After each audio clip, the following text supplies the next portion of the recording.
한동훈 법무부 장관 얘기예요. 윤석열 정부의 인사검증 기능을 수행할 법무부 산하의 인사정보관리단이 여러 비판과 혹은 우려 속에서도 출범 절차를 밟아 나가고 있습니다. 한동훈 장관이 오늘 김명수 대법원장 예방을 하기 전에 왜 한동훈 장관 밑에 법무부에 인사검증 기능을 주냐, 이 논란에 대해서 직접 입장을 밝혔습니다. 한번 들어보겠습니다. 인사검증 업무는 새롭게 만들어진 업무가 아니라 기존에 있었던 업무입니다. 그리고 그 범위와 대상도 새롭게 늘리는 것도 아니고 오직 헌법과 법률의 범위 내에서 진행되는 통상 업무라고 말씀드렸습니다. 그동안에는 민정수석은 국회에 출석도 안 했었죠.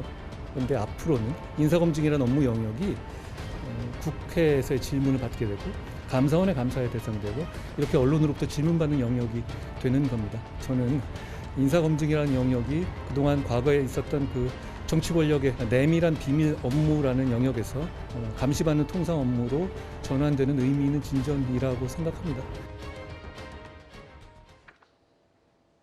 야당에서는 사실 지난주 내내 이를 두고 소통령 왕장관 아니냐라는 비판했는데 한동훈 장관 생각은 이런 것 같아요. 그러니까 이게 법무부가 이걸 가져오든 말든 이게 중요한 게 아니라 그동안 물밑에서 개인 정보 캐내기에 골몰했던 부분들이 양지로 수면 위로 올라오는 것 자체가 의미 있는 진전이다, 이 얘기를 하는 것 같거든요. 저도 이 부분은 제도적 진전이라고 봅니다. 예. 왜냐하면 그동안 청와대의 어떤 대통령 권한이라는 게 우리가 제왕적 대통령 이야기를 한 게 가장 핵심은 바로 이 인사와 검증에 관한 권한입니다.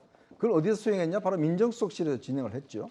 근데 민정수석은요, 청와대 예를 들어서 국회 운영위 열 때 나오지도 않습니다. 옛날에 국회 민정수석이 나오라니까 바로 사표 쓴 적도 있어요. 왜냐하면 이제 이 민정수석의 영역만큼은 뭔가 취해법권처럼 그렇게 취급됐던 게 기존의 관례였습니다. 그리고 대통령이 사실은 이 인사검증권을 내려놓는다는 건 전 권력을 상당 부분을 내려놓는다는 판단이 듭니다. 예. 자, 그걸 이제 문제는 법무부에 나온 거. 문제는 야당이 제기하는 문제는 왜 한동훈의 법무부냐라는 게 이제 문제 제기겠죠. 그렇겠죠. 자, 그런데 지금 한동훈 법무부 장관이 이야기하는 것처럼 이렇게 법무부에 옮겨오면 지금 문제는 법무부의 업무는 결국 국회에 가서 다 보고를 해야 됩니다. 즉 인사검증에 관련된 모든 문제들을 국회의원들이 질문할 수가 있고 대답을 해야 되는 거거든요. 그만큼 투명해졌다. 그렇죠. 그러면 검증받는 겁니다. 기존에 이 민정수석실 할 때는 그거는 절대 질문, 왜냐 민정수석이 아예 출석을 안 하니까 질문할 수도 없고 이 비서실장이 답변할 수도 없는 겁니다. 그런데 이제 법무부 장관이 자신의 어떤 업무로 온다라고 하면 국회에서 감시할 수가 있는 차원이 생기는 거 아니겠습니까? 예. 저는 기존 제도보다는 훨씬 진일보한 제도고 이걸 이제 어떻게 운영하는가에 저는 달려 있다 이런 생각이 듭니다. 그 얘기인 거예요. 그러니까 민정수석이나 공직기강 비서관에게 질문해 본 적이 있냐? 이젠 그것이 가능해졌다는 것이다.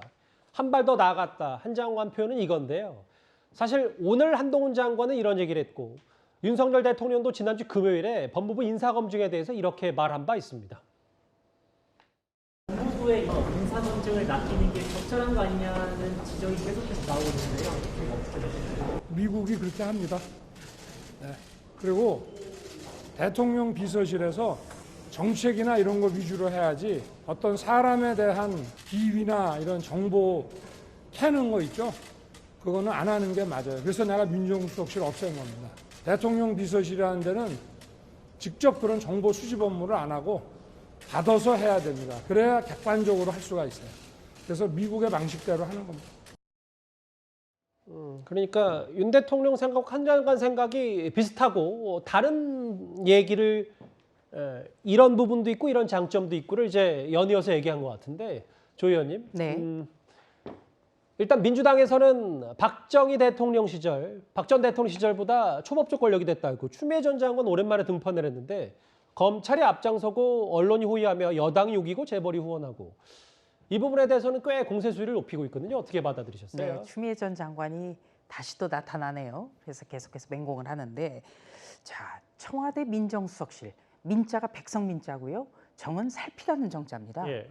그러니까 이 백성을 잘 살펴서 여론도 살피고 제도도 살피고 여러 가지를 해야 되는데 문재인 정부 때 민정수석실은 인사검증의 문제라든지 친인척 문제라든지 공직자 비리 감시 모두가 실패를 했어요.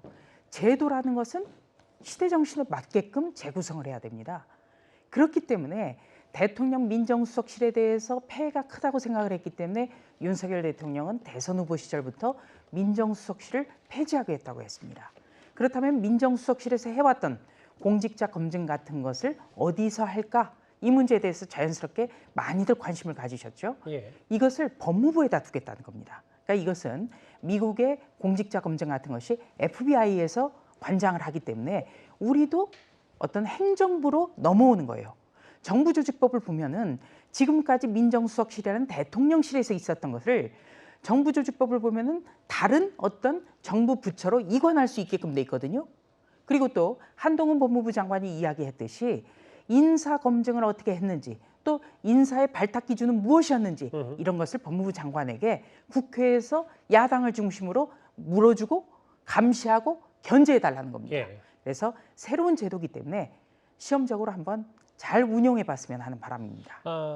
공직자의 검증 얘기를 법무부로 이관한다. 시작 전부터 민주당이 총공세를 펴고 있는데 오늘 한동훈 장관 이게 수면 아래 수면 위로 꺼내는 의미 있는 진전이다 이렇게 맞섰습니다. 앞으로 이 제도를 어떻게 운영할지도 저희 뉴스탑10도 잘 지켜보겠습니다.